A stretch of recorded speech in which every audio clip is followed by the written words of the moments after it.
আসসালামু আলাইকুম। আশা করি সবাই ভালো আছেন এবং সুস্থ আছেন এবং আমার চ্যানেলকে দেখতেছেন। সো আজকের টপিকটা হচ্ছে টেকনোড্রাগের প্রাইস মুভমেন্ট নিয়ে, এবং টেকনোড্রাগের প্রাইস আসলে কি অনেক বেশি যেতে পারে কিনা, 120-130 টাকায় যেতে পারে কিনা সেটা নিয়ে আলোচনা করব। বেসিক্যালি আমি আলোচনাটাকে কয়েকটা ভাগে ভাগ করেছি, সেটা নিয়ে ফার্স্ট আপনাদের একটু বলে নিই। যেমন current bull situation of Technodrug price একটা, সেকেন্ডলি হলো রিলেটিভলি ভ্যালুয়েশন পি মাধ্যমে এবং কিছু রেশিওর মাধ্যমে আমি ভ্যালুয়েশনটাকে দেখাবো যে কত থাকা উচিত ছিল, এবং কম্পেয়ার করব যে কারেন্ট এই টাইপের কোম্পানি যারা আছে এই মার্কেট ক্যাপের মধ্যে তাদের প্রাইস কন্ডিশনটা কি আছে এবং সেই হিসাবে টেকনোড্রাগের প্রাইস কতটুকু দরকার। লাস্টে চার্ট নিয়ে আলোচনা করব যেটা খুব ইন্টারেস্টিং, এবং রিসেন্ট যে কোম্পানিগুলো টেকনোড্রাগের কম্পিটিটর তাদের চার্ট নিয়ে দেখাবো, এবং ফাইনালি এই সকল বিবেচনার মাধ্যমে টেকনোড্রাগের প্রাইস নেক্সট কয়েক মান্থে কত থাকতে পারে সেটা নিয়েই আলোচনা করবো। প্রিভিয়াসলি আমার ভিডিওতে আমি বলে আসছি এবং আমি নিজেও কীভাবে টেকনোড্রাগের প্রাইসে প্রফিট টেক করার সুযোগ নেব সেই ব্যাপারটাও লাস্টে ভিডিওর আলোচনা করব। সুতরাং আমার ভিডিওর সাথে থাকুন এবং আমার চ্যানেলকে দেখতে থাকুন।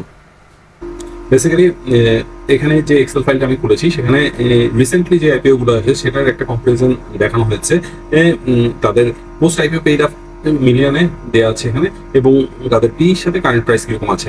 সো কম্পারিজনটা দেখে আসা যাক। সব শেয়ার নিয়ে আসলে আলোচনা করে লাভ নেই, যেগুলো ফার্মাসিউটিক্যাল সেটা নিয়ে আলোচনা করি। GHRML যেটা সেটা 125 কোটি টাকার মতো শেয়ার নিয়ে এসেছে, এবং তাদের ইস্যু সাইজ ছিল 35 million.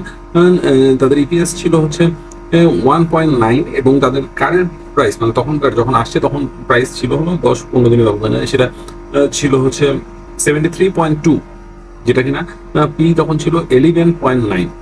Same to same নাভারা Pharma 107 কোটি টাকা নিয়ে আসছে, তাদের ইস্যু সাইজটা কিন্তু কম ছিল 27 কোটি টাকার মতো, ইপিএস ছিল 2.4, এবং কারেন্ট প্রাইস তখনকার প্রাইস মোটামুটি ছিল 94.9 মানে বেড়ে। সো সেম যদি আমরা দেখি Best Holding, Asia Tech Lab এবং টেকনোড্রাগ, তাহলে এশিয়া টেক ল্যাব এবং টেকনোড্রাগটা অনেকটা কাছাকাছি, যাদের পোস্ট আইপিও পেইড আপ ছিল হলো 122 কোটি টাকার মতো এশিয়া টেকের, এবং টেকনোড্রাগের হচ্ছে 130 কোটি টাকার মতো, এবং তাদের ইস্যু সাইজ হচ্ছে এশিয়া টেকের 95 এবং টেকনোড্রাগের 100 টাকার মতো।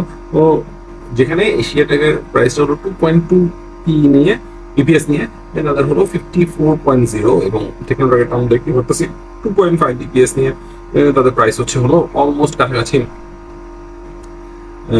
আপনার 60 অ্যারাউন্ড 57-60। তো রিলেটিভলি ভ্যালুয়েশন এন্ড প্রাইসিংটা যদি একটু দেখি তাহলে মার্কেট ফরওয়ার্ডের পি হচ্ছে 2.48, যেটা 9 মান্থের পি, এবং আমরা ধারণা করতেছি যে যদি তারা আর 0.2 অথবা সামথিং পি ইপিএস দিতে পারে তাহলে তারা কিন্তু 2.68 এর কাছাকাছি ইপিএস পাবেন আর 3 মাসে মানে 12 মাসে। সো সেটা এশিয়া টেক ল্যাবের থেকে ভালো ইপিএস থাকবে, এবং ইপিএস এর ভ্যালুয়েশনের দিক দিয়ে যদি 2.48 ইপিএস এ মাল্টিপল হয় হলো 15.43 টাকা পার্সেন্ট, তাহলে 15.43 গুণ আসলে পার্সেন্টের মতো, তাহলে তারা 38.24 মার্কেট ভ্যালু যেটা অলরেডি ক্রস করেছে। সেন্সিটিভিটি অ্যানালাইসিসের মধ্যে পি যদি 25 এর কাছাকাছি থাকে তাহলে তাদের প্রাইস এখন 61.96, তাহলে পি কিন্তু অলরেডি এই 27 এর আশেপাশে আছে, বোঝা যাচ্ছে টেকনোড্রাগের। এনভিপিএসটা একটু কম 30.32, ও এই ধরনের কোম্পানি এরকমই এনএভি, সুতরাং এটাতে অডিট হওয়ার কিছু নাই, ফান্ডামেন্টালি এনএভি একটু স্ট্রং পজিশনে আছে। লিকুইডিটির দিক দিয়ে দেখি, যদি আমরা যেটা আমি বলতেছিলাম যে ভ্যালুয়েশনের দিক দিয়ে আর্নিং পার শেয়ার 2.48, হ্যাঁ এই ফিগারটা মনে রাখেন। 9 মান্থে 2024-এর 9 মান্থে 2.48, আরো 3 মাসের তাদের ক্যালকুলেশন বাকি আছে, ব্যবসার উপরে তারা ক্যালকুলেশনটা দিতে পারবে। এবং যদি ডেট টু ইকুইটি রেশিও দেখি তাহলে 0.93, এটা মোরলেস কম আছে, খুব একটা বেশি নাই, সুতরাং এখানে তারা একটু ভালো পারফরমেন্স করতেছে। রিটার্ন অন ইকুইটি যেটা হলো 11.85%, এটাও মোরলেস ভালো দিকে আছে।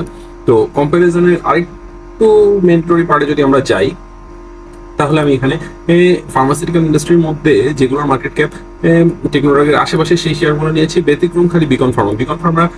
এই শেয়ারটা কিন্তু আসলে নিউজের কারণে এবং মার্কেটে মানুষের চাহিদার কারণে অনেক বেশি শেয়ারটার প্রাইস বেড়ে গেছে তাদের ফান্ডামেন্টাল স্ট্রেংথের তুলনায়।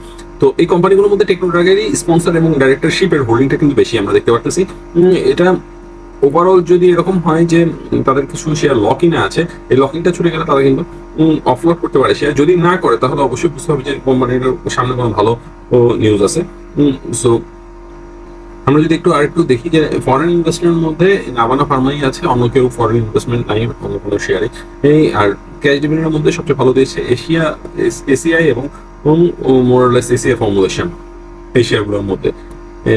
আমরা যদি একটু দেখি ইপিএস এর দিক দিয়ে টেকনোড্রাগের কারেন্ট ইপিএস 2.48 9 মান্থে এটা। তো ধারণা করা যাচ্ছে যেটা কিনা যদি আমি নাভানার সাথে একটু কম্পেয়ার করি বা এসিআই ফর্মুলেশনের সাথে কম্পেয়ার করি, তাহলে আমি বুঝতে পারতেছি যে 3 ওপরে যদি ইপিএসটা আসে কোনোভাবে, যেটা কিনা একটু টাফ নেক্সট 3 মাসেই আর্ন করা টেকনোড্রাগের জন্য, বাট ইম্পসিবল না। যদি আনতে পারে তাহলে কিন্তু তাদের শেয়ারের প্রাইসটা কিন্তু অবশ্যই 80-র ওপরে থাকার একটা সম্ভাবনা আছে। যেহেতু নাভানা ফার্মার ইপিএস হচ্ছে 3.59 এবং তাদের প্রাইস হচ্ছে 87, এবং আপনারা যদি দেখেন এসিআই ফর্মুলেশন 4.97 এবং তাদের প্রাইস হচ্ছে 117 টাকা, তাহলে বোঝা যাচ্ছে যে পি যদি আরো ইপিএস যদি নেক্সট ইয়ার আরো ভালো করতে পারে, 4.5 এর কাছাকাছি চলে যেতে পারে, তাহলে কিন্তু 120-110 টাকা থাকার সক্ষমতা রাখে টেকনোড্রাগ। পি দিক দিয়ে দেখলে টেকনোড্রাগের পি কারেন্টলি 27.79, যেটা কিনা সবচেয়ে বেশি পি হচ্ছে বিকন ফার্মার 57.92। তো ফার্মাসিউটিক্যাল সেক্টরে 50 অ্যারাউন্ড পি যাওয়া কিন্তু খুব একটা ইম্পসিবল কিছু না, যেহেতু এদের মার্কেট পিটাই একটু হাই দেখা যাচ্ছে, আমাদের 20 আপে থাকতেছে সবগুলোই।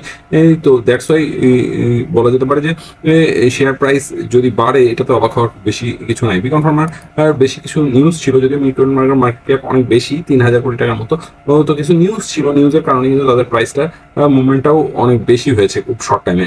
128 টাকা এখন চলতেছে আমরা দেখতে পারতেছি। আর এখানে যদি দেখি যে JHRML এর ফিনান্সিয়াল ডাটা অলমোস্ট টেকনোড্রাগের সমান এবং তাদের প্রাইস হলো 64 টাকা। শুধুমাত্র নেক্সট 3 মান্থের জন্য একটু যদি ওয়েট করা যায়, তাহলে টেকনোড্রাগের যদি ইপিএসটা ভালো দিতে পারে তাহলে অবশ্যই এই প্রাইসে একটা ভালো মুভমেন্ট দেখা যাবে। নাও আমরা যদি একটু চার্টের দিকে দেখতে চাই, তাহলে চলুন দেখা যাক। টেকনোড্রাগের প্রাইসটা ইন্ট্রোডিউস হলো 14 জুলাই মার্কেটে ইনভেস্টেড হয়, এবং সেই হিসাবে 30 জুলাইয়ের কাছাকাছি তাদের হলটা রিলিজ হয়, এবং হলটা রিলিজ হওয়ার পর আমরা দেখতে পারতেছি হিউজ বাইশ প্রেশার আসে কালকের মার্কেটে 1 অগস্ট, এবং প্রাইস কিন্তু 63 পয়েন্ট সামথিং টাকায় হিট করে, 60.5 বলা যেতে পারে। সো আমরা কিন্তু দেখতে পারতেছি একটা শার্প, এবং যতদিন শেয়ারটা সার্কিটে ছিল ততদিনই শেয়ারটা কিন্তু মুভমেন্টের মধ্যে ছিল, এবং আমি একটা ক্যালকুলেশনে দেখলাম যে 9.56% তো 86% তো প্রিভিয়াস ডেট থেকে এই শেয়ারটা ইনক্রিজ হয়েছে, বাট ওভারঅল ইনক্রিজ হয়েছে প্রায় 140%-এর মতো, 140 সামথিং পার্সেন্টের মতো। সো এটা কিন্তু আসলে একটা মেসিভ টার্ন অ্যারাউন্ড টেকনোড্রাগের জন্য, যেটা আমরা দেখতে পাচ্ছি, এবং বাই প্রেশারও অনেক বেশি ওই তুলনায়। সো টেকনোড্রাগের ফার্দার প্রাইসটা কি ধরনের দিকে যেতে পারে সেটা বুঝতে হলে অবশ্যই নাভানা ফার্মার একটু চার্টটা দেখে আসা যাক। এখানে কিন্তু একটু বলে নেওয়া হোক যে এটাই যে 100% মনে হচ্ছে যে নেক্সট মুভমেন্টটা কি হবে, সেটা কিন্তু না, কারণ মার্কেটে সবসময় আমাদের নতুন নতুন সারপ্রাইজ দেয়। সুতরাং চলুন দেখে আসা যাক নাভানা ফার্মার যে চার্টটা সেটা। আমি যদি একদম শুরুর দিকে যাই, যখন মার্কেটে ইনভেস্টেড হয়েছিল তখনকার মার্কেটের কন্ডিশন এবং সবকিছু মিলায় তখন কিন্তু মার্কেটটা একটু ভালো কন্ডিশনে ছিল। হ্যাঁ, 2022-23-এর দিকে মার্কেট তুলনামূলক কিছুটা ভালো, 23-এর লাস্টের দিকে একটু খারাপ করতে থাকে, বাট 22-এর দিকে বেশ ভালো কন্ডিশনেই ছিল বলা যেতে পারে। সো টেকনোড্রাগের আসে হলো তখন নাভানা ফার্মা 18 অক্টোবরের দিকে 2022, এবং তারা হল্টেড থাকে হলো 27 অক্টোবর 2022 পর্যন্ত, মানে প্রায় 10 দিনের মতো অ্যারাউন্ড। এবং পরে যখন হল্ট ছুটে যায় তখন একটা বড় বাই ভলিউম আসে, যেটা হলো 30 অক্টোবরের দিকে, এবং তার সাথে সাথে কিছু সেল ভলিউম আসে। তো এই দুইটা সময়ই বেশ কিছু নিউজের ডিক্লারেশন আসে। তো একবার বলা হয় যে প্রাইস লিমিটে কোনো ডিক্লারেশন নাই, বাট সেকেন্ডেই কিন্তু তাদের বোর্ড অফ ডাইরেক্টর যারা আছে তারা কিন্তু 11% ক্যাশ ডিভিডেন্ডের ডিক্লারেশন নিয়ে আসে। মানে এজিএম থাকে হলো 22/12/2022, এবং ইয়ার ইন্ডেট থাকে হলো 30 জুন 2022-এর, যেটা কিন্তু টেকনোড্রাগ এখনো করতে পারে না, এবং এইটাই কিন্তু তাদের প্রাইসটাকে নেক্সট মুভে নিয়ে যাওয়ার জন্য একটা গুরুত্বপূর্ণ নিউজ। এবং তারা কিন্তু তাদের ইপিএসও তখন ভালো দেখায় 3.42 এর মতো, যেটা তারা ওই বলে যে আগের বছরে যে ইপিএস ছিল মাত্র 2.52। সুতরাং তারা কিন্তু একটা ম্যাসিভ নিউজ দেয় এখানে, যে কারণে শেয়ারের প্রাইসটা কিন্তু তখন যদি 90 টাকা থাকে, রাতারাতি এটা 120 টাকার মতো চলে যায় মাত্র এক মাসের মানে 10-12 দিনের ব্যবধানে। তো তো এই জিনিসটা কিন্তু আসলেই দেখা যাচ্ছে যে নাভানা সিএনজির এর যখনই মানে হল্ট ছুটে তখন কিন্তু ভালো দুইটা নিউজ আসে, এবং এই নিউজের কারণে শেয়ার মুভমেন্টটা কিন্তু ভালো দিকে দেয়। এবং এরপরে নাভানা ফার্মা সবসময় 120 টাকার কয়েকবার রেজিস্ট্যান্ট হিট করেছে, বাট এটা ব্রেক করতে পারেনি।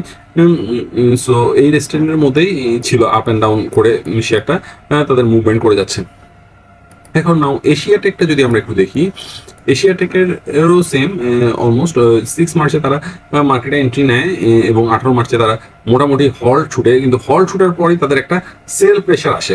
হ্যাঁ, যদিও তখন মার্কেট একটু খারাপ কন্ডিশনে ছিল, দ্যাটস ওয়াই একটা সেল প্রেশার আসে, বাট তারপর কিছুটা আপ হয় 53 টাকার মতো। তারপরে নেক্সট মুভমেন্ট একটা তাদের একটা নিউজ আসে যে তারাও শেয়ার ডিভিডেন্ড বা ডিক্লারেশন আসবে কিছু, তো সেই নিউজটার জন্য তারা 77 টাকা পর্যন্ত হিট করে এবং দেন তারা কিন্তু ফল ডাউন করে।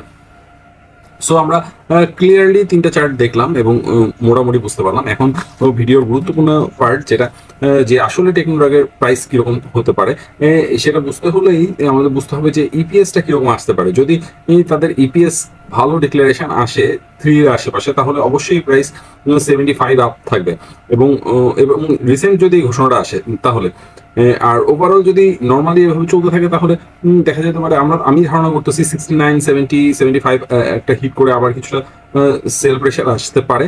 এবং ফার্দার যদি প্রপার মানে যেহেতু শেয়ার সংখ্যা কম, সেহেতু পসিবিলিটি আছে এটিকেও হিট করার, বাট 100-120 উপরে যেতে হলে অবশ্যই তাদের একটা ভালো ইপিএস ঘোষণা আসতে হবে, আদারওয়াইজ 100-120 সাস্টেন করা তাদের জন্য ডিফিকাল্ট হবে। সো আপনাদের যেটা করা উচিত, যেহেতু আমরা সকলেই মানে কেউ কিন্তু অ্যাকুরেটলি শেয়ার মার্কেট সম্বন্ধে বা প্রাইস সম্বন্ধে ধারণা করতে পারবে না এবং মার্কেটকে টাইম করতে পারবে না, সুতরাং আমি যেটা করবো মানে আপনারা করতে হবে তা না। যেমন আমার যদি 100টা শেয়ার থাকে, তাহলে আমি এটাকে 3টা ভাগে ভাগ করবো, 33, 33, 33। এই 33টা শেয়ার যেটা, সেটা আমি 2.4, 2.5 এর গুণেই সেল করে দিছি, যেটা হচ্ছে 24 টাকা করে যদি হয়, 24 × 2.4 তাহলে 57 টাকা ইন অ্যারাউন্ড। অ্যান্ড নেক্সট আমার টার্গেট থাকতেছে হলো বাকি 33টার জন্য 3.5 গুণ। সো সেটা আসে হলো 84 টাকার মতো। এবং থার্ড যে টার্গেটটা থাকবে, লাস্ট যে শেয়ারটা থাকবে, সেটা হচ্ছে 4.5 গুণ টার্গেট আমার 108 টাকার মতো। সো এটাই যে আমার টার্গেট, মানে এইরকমই রেঞ্জে আমি সেল করবো তা না, বাট এবং আমার মেইন ফোকাসটা হলো কোয়ান্টিটি অফ শেয়ার। আমি কিন্তু একসাথে সব শেয়ার বিক্রি করে দিতে চাচ্ছি না, কারণ হচ্ছে আমরা কিন্তু কেউই কারেক্ট মার্কেটকে টাইম করতে পারবো না। দ্যাটস ওয়াই আমি 3টা পোর্শনে ভাগ করে 3টা পোর্শনে শেয়ার বিক্রি করতে চাচ্ছি। এবং যখনই এখানে এবং একটু টেকনিক্যাল চার্টও ফলো করবো, যখনই দেখবো যে শেয়ারটা পড়ে যাচ্ছে অথবা রেজিস্ট্যান্টকে মানে যেই রেজিস্ট্যান্টটা হিট করেছিল সেই রেজিস্ট্যান্টটা ব্রেক করে সাপোর্টের দিকে আসতেছে, তখনই কিন্তু আমি আবার তার আগেই আমি স্টপ লস নিয়ে হয়তো বার হয়ে যাবো শেয়ারটা থেকে। বাট যতক্ষণ এটা রানিং উইনিং হর্স হিসেবে আছে, ততক্ষণ আমি এটা থেকে অল্প অল্প করে পার্শিয়াল করে শেয়ার বিক্রি করে প্রফিটগুলো টেক করবো। সো হোপ আপনারা বুঝতে পেরেছেন, এবং আপনাদের বিনিয়োগ অবশ্যই ভালো হোক এটাই কামনা রইল। আমার ভিডিওটাকে অবশ্যই শেয়ার করে দিবেন এবং আমার চ্যানেলকে সাবস্ক্রাইব করবেন। Thank you all.